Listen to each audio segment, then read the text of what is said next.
Investigator Mark Dent and deputies Wesley Fox and Craig Sanders were dispatched at approximately 12:30 p.m. on May 11, 2020 to reports of a disturbance in the city of Laguna Niguel. The caller told dispatch they heard a man and woman screaming, throwing things, and slamming doors. Another caller reported the man had a bat and was hitting things inside the apartment. When deputies arrived, Deputy Sanders took point, leading the group up the stairway to the apartment to confront the suspect. Deputy Sanders banged on the door to make announcements, and the man opened the door, armed with a hammer. The man continued to challenge the deputies and refused to comply with their demands. I arrived on scene and I saw Deputy Sanders had already beat me there, and he had his AR-15 rifle with him. I removed my less lethal shotgun from the trunk of my car and went with him to the general area where we believe the call was coming from. We lined up at the bottom of the stairwell and decided to move up towards the door where we could hear the screaming and yelling coming from. Deputy Sanders knocked on the door and announced Orange County Sheriff's Department. Quickly afterwards, we heard a loud bang and saw the door flex outwards.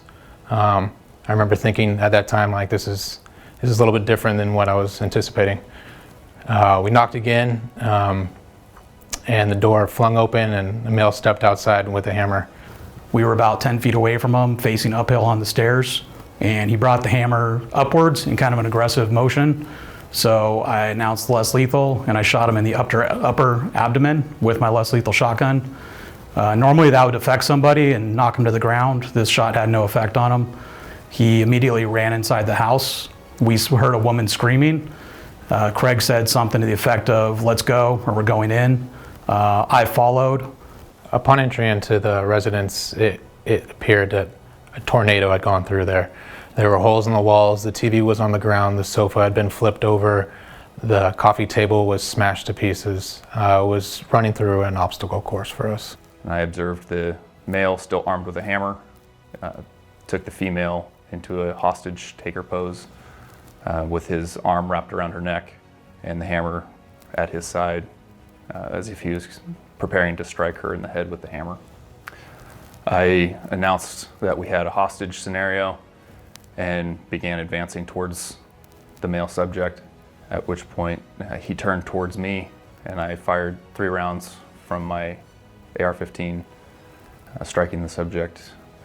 Immediately after the incident was done, I felt relief because I knew we had just saved a life. Unfortunately, in order to save that life, we had to take another life. He put himself in that position and we didn't really have a choice. So it was a lot of emotions going on at one time. The joy of saving someone, at the same time he knew he just took a life.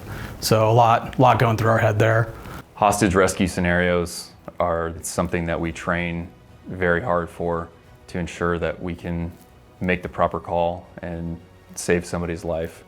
And fortunately, on May 11th, 2020, we were able to successfully complete that call and save somebody's life.